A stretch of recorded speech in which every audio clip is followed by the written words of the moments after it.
Hello guys, so good morning po sa ating lahat, and today tuturuan ko po kayo dito mag-transfer ng ating fund without using OTP po, kasi especially dun sa mga area na walang signal, yung wifi lang po yung ginagamit or yung mga kababayan natin na nasa abroad. Kapag kung nagtatransfer tayo ng fund, kailangan po yung ating OTP. So ngayon tuturuan ko kayo dito kung paano or kung ano yung gagawin para hindi na natin kailangan yung OTP. So dito sa ating wallet account, dito tayo pupunta sa send natin. So, click natin itong send with a clip. Pero dito, kailangan dito ng confirmation ng papadalan mo. Halimbawa, isa sa mga kamag-anak mo yung papadalan dito. So, kailangan mo lang dito i-click yung or i-confirm ng yung kamag-anak mamaya. So, later guys is ipapakita ko sa inyo kung ano yung gagawin natin para mapasok dito yung fund natin sa ating wallet or yung sa wallet na papadalan natin. So, kunwari, papadalan ko yung ating ang isang GCash ko. So, dito sa send with clip, pindutin naman po natin dito yung sinagir, kasi kapag kung express send yung gagawin natin dito, minsan may mga OTP. So dito tayo sa with a clip, no? Pindutin natin yan. Then dito enter natin yung number na papadala natin. So dito meron na tayong GCash dyan. Then ang amount niya is 6,000. Free din po ito dito guys, wala ito ditong charge. So click natin dito yung hi. Okay, mag-message tayo dyan, hi. Then double check mo yung number kung tama. Kung tama na, punta ka dito sa Teams, no? So, click mo yan. Then, click mo dito yung next. Okay? Okay, so dito hintayin lamang po natin na ma-regenerate tayo sa another screen ng ating GCash. Okay? So, medyo mahina yung internet ko today. Ayan, so verify ninyo yung papadala ninyo. For example, ito yung number natin, then double check yung pangalan niya. So kung okay na, so click natin yung send. Okay, pansinin niyo guys, wala ditong OTP.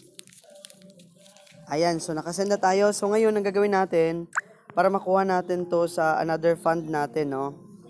Open natin yung, wala na dito, zero na yung balance natin.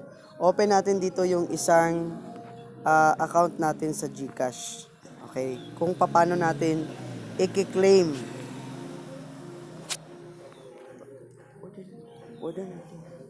Kung paano natin i-claim today yung ating fund na gi-transfer dito sa ating isang GCash.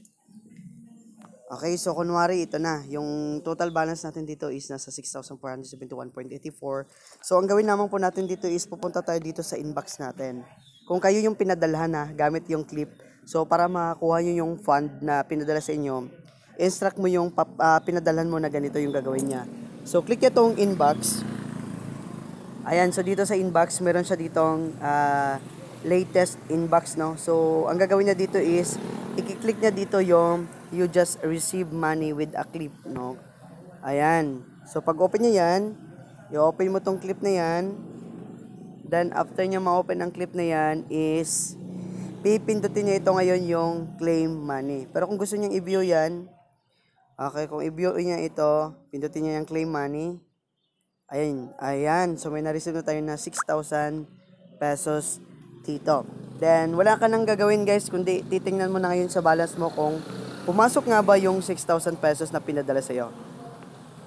So, titingnan natin yung balance natin kanina ay 6,000. So, today, ayan, nasa 12,471.84. So, ganito lang kadali guys kapag kung nahihirapan kayo na may mga OTP tayo na isa sa mga problema natin yung OTP. So, ito yung gagawin natin with a clip, no? Para mabilisan yung pag-send natin without using our SIM cards. So, yan lang muna guys, and happy earnings everyone. And, ayan, kung gusto nyo sa mga videos, mga tutorial videos natin, okay, don't forget to subscribe on our YouTube channel para ma-update kayo sa mga videos natin na kagaya nito. So, yan na muna guys, and bye for now.